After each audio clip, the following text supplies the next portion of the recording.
Good morning, everybody. Today we are making a video on putting up deer fence. Why would we put up deer fence? Good question. The deer love soybeans, and as you can see in this field, I've actually sprayed this. It's all yellow. It's crabgrass and some barnyard, mainly crabgrass.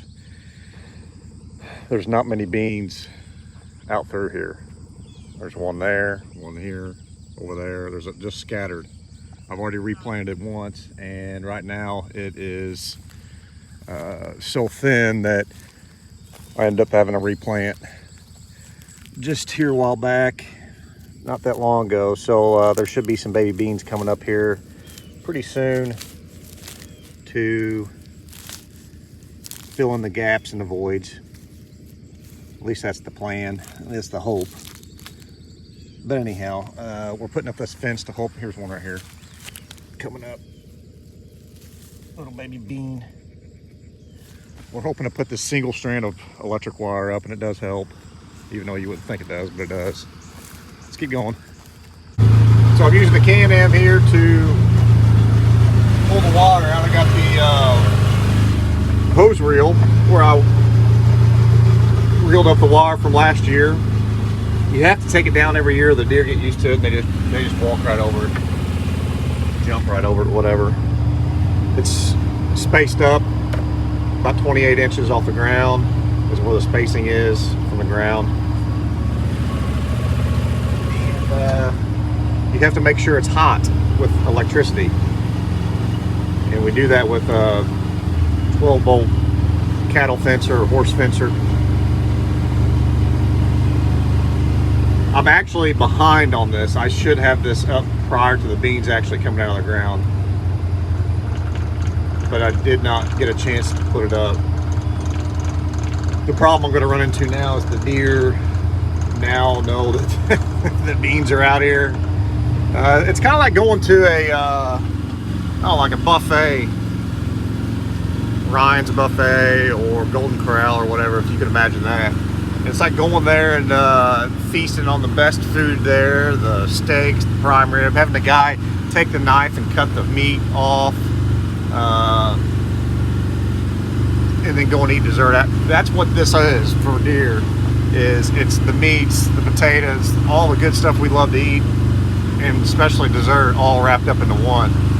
And if you knew there was a buffet somewhere, you knew to go there. That's what the deer are doing now. They know to come here. If I would have had to fence up prior to that, it'd be like going to the buffet, Ryan's or Golden Corral or wherever it may be, and the doors be shut, and they'd shock the crap out of you when you grabbed a hold of them. So you probably wouldn't go back. That's what we are aiming to do here. Now I have other fields here that we're putting up fence that the beans have not popped out of the ground, and that's kind of the goal of why we're doing all this now. I just want to put it all up and hopefully stop some of this browsing. Like I said, I've already replanted this once. The fields that I just planted, like I said, have not come up yet, or if they have, they're like that big. And if I can get it before they come out of the ground, the deer doesn't know what's there. Again, they won't come back, and it won't be as big of a deal. Now, the best option for putting up electric fence, I'll show you, is not a single wire. A single wire is easy and quick. It does work, but it's not the best. The best would be to have a single wire here on that post, like we're doing, and then come in about 3 feet and put a wire up higher and a wire down lower. And when they come from out here, because this is the outside of the field, they're coming out of the woods. When they come out here and they see this one wire, they're like, oh, what's this?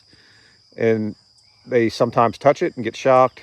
Sometimes they look at that wire and then they look at these other two, and they get confused about what's going on, and the depth perception of being able to get across it, they don't think they can, so they don't. That is the best option. But could you imagine the amount of money and time putting up 3 wire versus the single wire? And the single wire does work. It just takes a little time and a little bit of more effort keeping up with the wire throughout the year, because a limb will, like this dead limb here, will fall down and hit it, and it'll lay on the ground. Well, once you get the wire from not getting electricity all the way through it, they will breach it and get through the whole enclosure.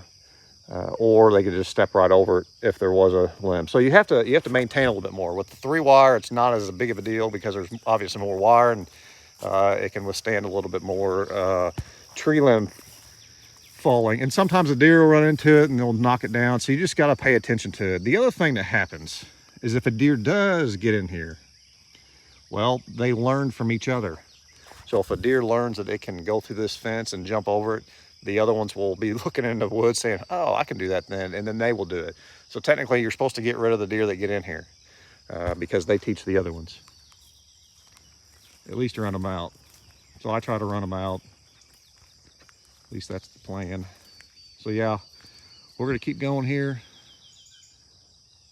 Hopefully finish this up today and move on to the next project. Living a dream.